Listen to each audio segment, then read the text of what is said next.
Graça, paz e misericórdia da parte de nosso Senhor Jesus Cristo. Bem-vindo a você que nos acompanha aqui neste canal para mais uma Escola Bíblica Dominical. Estamos no primeiro trimestre deste ano de 2024, comentando o corpo de Cristo, a igreja na sua natureza, na origem, natureza e vocação da igreja no mundo. E esta lição de hoje, ela vai tratar sobre a igreja e o reino de Deus. O comentarista é o nosso querido pastor José Gonçalves e o ponto a ser ensinado nesta lição é o relacionamento entre a igreja e o reino. A igreja é ou não é o reino de Deus?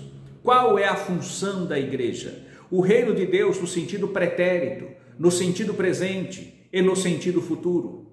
A função, o que Deus queria com Israel em Êxodo 19, 5 e 6, é o mesmo ministério da igreja em Pedro, na primeira de Pedro, capítulo 2, versículo 9. Então são esses pontos que nós iremos tratar. E não tem como falar esta lição sem passarmos pela questão futurista, escatológica, para que possamos entender aqui o que nos é ministrado nesta lição. Esse que vos fala é o pastor Antônio Dias, somos aqui de Americana e já convido a você, se ainda não for, inscreva-se no canal, comente, compartilhe, divulgue e ajude-nos a levar a palavra de Deus até aos confins da terra. Pois bem, quando nós já falamos em outras ocasiões, em outras lições, em outros trimestres, acerca do reino e do império. Primeiramente, o reino, o rei é aquele que governa sobre o seu próprio povo. É aquele que tem a base, alicerçado, ligação direta, sanguínea, cultural com o seu povo. E já o imperador é algo que vem e toma posse de um povo que não é seu, de uma região que não é sua. Então ele toma pela força. O imperador governa pela força, pela imposição. Daí a expressão imperador. Mas o reino está ligado à essência daquele povo, daquela região. Posto isso, nós vamos ver que o Senhor Deus, ele reina sobre todas as coisas. O reino de Deus, ele abrange todas as coisas, toda a natureza, os céus, terra, tudo. Tudo que existe está no comando de Deus. Ele é soberano em tudo. E dentro deste ponto, como ele é soberano, nós vamos ver lá em Daniel, como diz aqui o nosso comentarista 4 e 25, vai mostrar a grandeza desse Deus, a soberania que ele governa, ele comanda, ele estabelece reis e abate reis. E nós vamos encontrar na palavra de Deus uma colocação, eu quero até ler o que está aqui o nosso comentarista coloca. Deus é o rei universal e como tal tem domínio absoluto sobre a criação, sobre reinos, governos humanos, bem como sobre todas as hostes angelicais. O comando de Deus, a soberania de Deus é total e absoluta. Posto isso, nós vamos agora adentrar no relacionamento entre Deus e os homens. Neste ponto, nós vamos encontrar também a soberania divina, que ele comanda os efeitos no mundo natural, da natureza, tudo está no controle de Deus. As tempestades, as nuvens, nós vamos encontrar os eventos da natureza, tudo está no comando e controle de Deus. Agora, dentro desse ponto, nós vamos ver no quanto ao gênero humano. Deus está no comando de todas as coisas. Deus nunca e jamais perdeu o seu comando. Até porque costuma dizer que a história da humanidade é a locomotiva da história da humanidade. Ela se locomove sobre os trilhos, e os trilhos sobre o qual a história da humanidade se locomove é a palavra de Deus. É sobre os trilhos da profecia bíblica que a história do homem se desenvolve.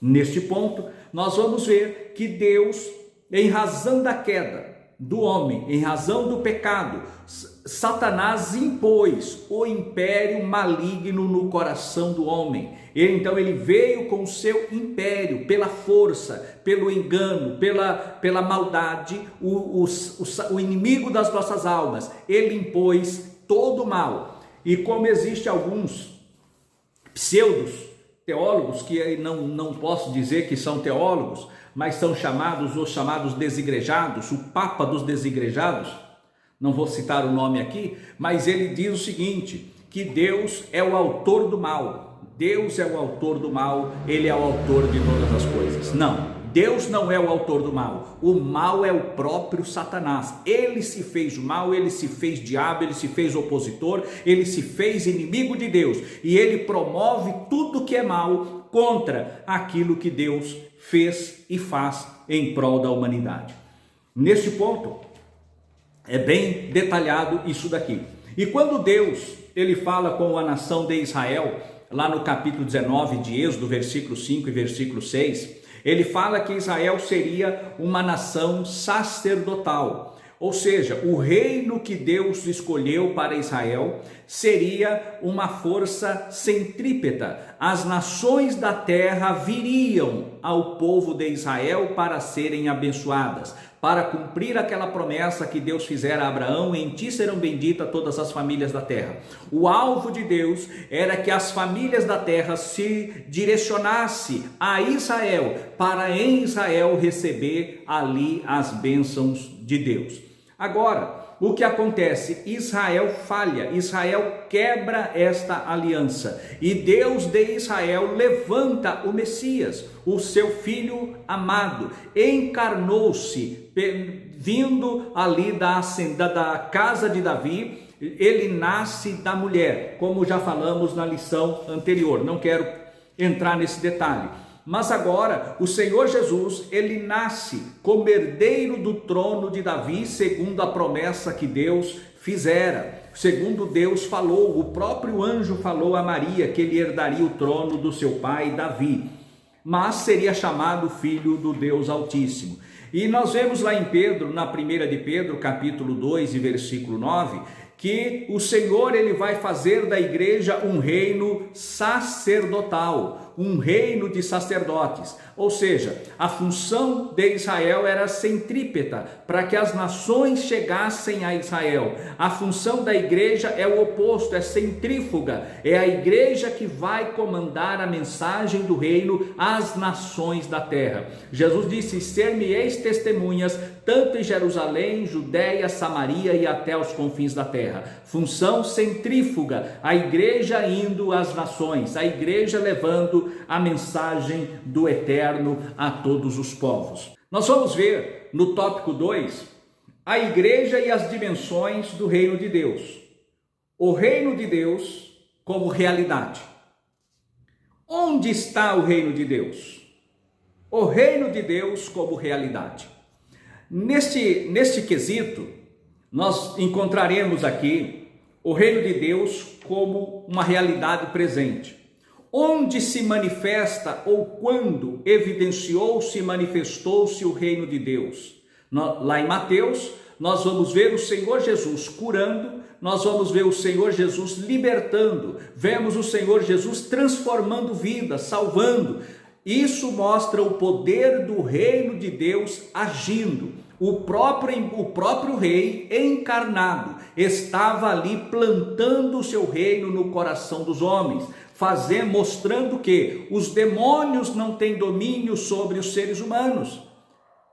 Os demônios, eles têm limites, e o limite é dado por ele, que é o Deus Todo-Poderoso. Ele limita o poder do mal, e quando o homem aceita o agir de Deus, ele liberta do poder do mal, e o Senhor se coloca entre o salvo e o seu acusador. Assim como Israel, ele sai do Egito e entra pelo Mar Vermelho. O que acontece? todo o exército de Faraó vem ao encalço de Israel. E a Bíblia vai dizer que o anjo, ele se coloca entre o povo de Israel e o exército de Faraó, de sorte que era luz para Israel e trevas para os egípcios. Israel atravessa a pés enxuto o Mar Vermelho e no final Moisés estende a mão e todo o exército do inimigo são derrotados. Esta passagem do Mar Vermelho é nós podemos fazer uma aplicação direta no mundo espiritual. A igreja de Cristo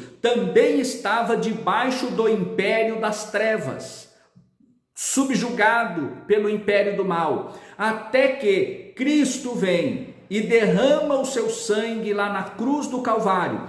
Como disse ainda há pouco, o Papa dos desigrejados, por assim dizer, ele vai dizer que o sacrifício fora feito ao diabo, o sacrifício de Cristo fora feito ao inimigo, ao diabo, para que o homem tivesse a libertação. Não, o sangue de Cristo, este sacrifício foi apresentado ao Pai, o Filho sacrificou-se ao Pai, para dar em resgate a sua vida em prol de toda a humanidade.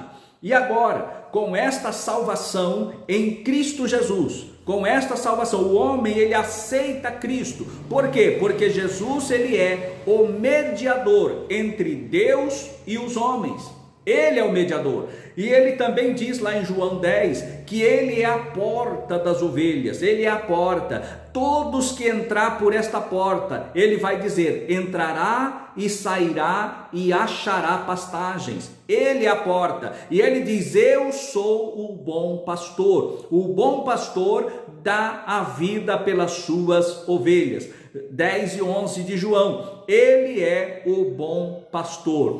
E neste ponto nós vemos o Senhor Jesus, agora, o homem escravo do império de Satanás. O Senhor Jesus resgata o homem do pecado, e quando ele resgata, ele muda a natureza, ele transforma aquele homem, aquela pessoa que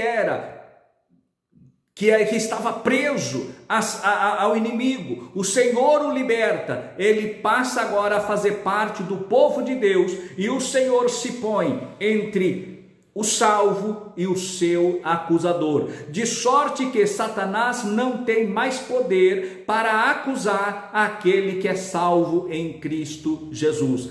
Isto Satanás fazia antes do sacrifício vicário, mas após o sacrifício vicário, o inimigo não tem mais acesso ao Pai, porque agora Jesus está no comando. Ele diz, todo poder me é dado nos céus, na terra e embaixo da terra. O inimigo não tem mais poder para acusar os servos de Deus diante de Deus, porque Jesus, ele é o nosso Salvador por excelência. E aqui nós vemos esta manifestação do reino, do domínio do Senhor Jesus. Quando ele morre na cruz do Calvário, que o Espírito Santo vem para habitar a igreja, que a descida do Espírito Santo, os apóstolos, os discípulos que estavam ali no Pentecoste foram revestidos de poder, e a partir daí a igreja de Cristo é revestida de poder do Espírito Santo, como falamos na lição anterior. E agora nós temos o Espírito Santo faz morada na nossa vida, e se o Espírito Santo habita em nós, o inimigo já não tem mais acesso contra as nossas vidas, salvo se sairmos debaixo da proteção de Deus voluntariamente, por nossa livre e espontânea vontade, porque o homem tem o seu livre arbítrio, o homem é livre para aceitar ou não, para se portar ou não na presença de Deus. E agora, neste ponto, onde está o reino de Deus? O Senhor Jesus, ele disse, o reino de Deus está entre vós. O reino de Deus está entre vós. E ele vai dizer ainda que o reino de Deus, ele tem como uma realidade futura, mas presente. A igreja é ou não é o reino de Deus? A igreja não é o reino de Deus. A igreja, ela é uma agência do reino de Deus na terra. A igreja age como uma agência celestial, uma agência divina aqui na terra para propagar a salvação em Cristo Jesus, para que as pessoas possam serem alcançadas pela mensagem do Evangelho e elas mudar de lugar, assim como Israel foi resgatado do Egito, o homem resgatado do império das trevas, através de Cristo Jesus, através da propagação do reino de Deus, através da igreja. E quando nós falamos no tópico 3 da nossa lição, ele vai dizer aqui no tópico 3, a igreja no contexto do reino de Deus. Aí vamos, distinção entre igreja e reino de Deus. A igreja expressa o reino de Deus e a igreja e a mensagem do reino. Aqui se faz necessário nós termos aqui uma abordagem escatológica e futurista. No passado, o reino de Deus foi manifesto em Israel. Deus operou e mostrou seu domínio, seu comando através da nação de Israel. Israel falha e agora chega o advento de Cristo. E o Senhor Jesus, na cruz do Calvário, ele opera uma eterna redenção. Agora, a igreja de Cristo, ela torna-se uma agência do reino de Deus. Aí vamos para a questão futurista. Quando falamos da questão futurista, o reino de Deus será implantado aqui na terra no milênio. O reino de Deus será implantado aqui na terra durante o milênio. Antes do milênio, terá 2 eventos, ou melhor, terá vários eventos, mas vamos destacar alguns dos eventos antes do milênio. Será arrebatamento da igreja.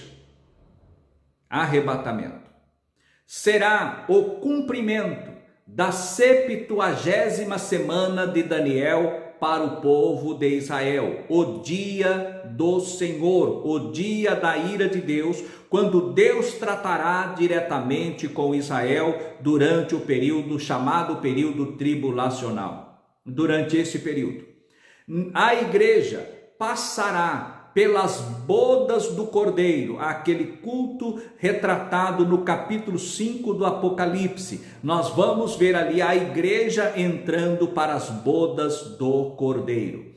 Nós vamos ver, após esse evento das bodas do Cordeiro, a igreja descerá com Cristo, com poder e grande glória. Cristo descerá juntamente com a igreja, como Judas ele expressa e fala sobre esses, profetizou Enoque, o 7º depois de Adão: eis que é vindo o Senhor com milhares dos seus santos. Então cumprir-se-á aquela palavra, e todo olho o verá. O Senhor descerá sobre o monte das oliveiras, juntamente com a sua igreja glorificada. Quem faz parte da igreja? Todos os salvos, desde o primeiro homem salvo que veio a falecer, desde Adão e Eva, até aqui, até o último que aceitar a Cristo como seu Salvador, antes do arrebatamento.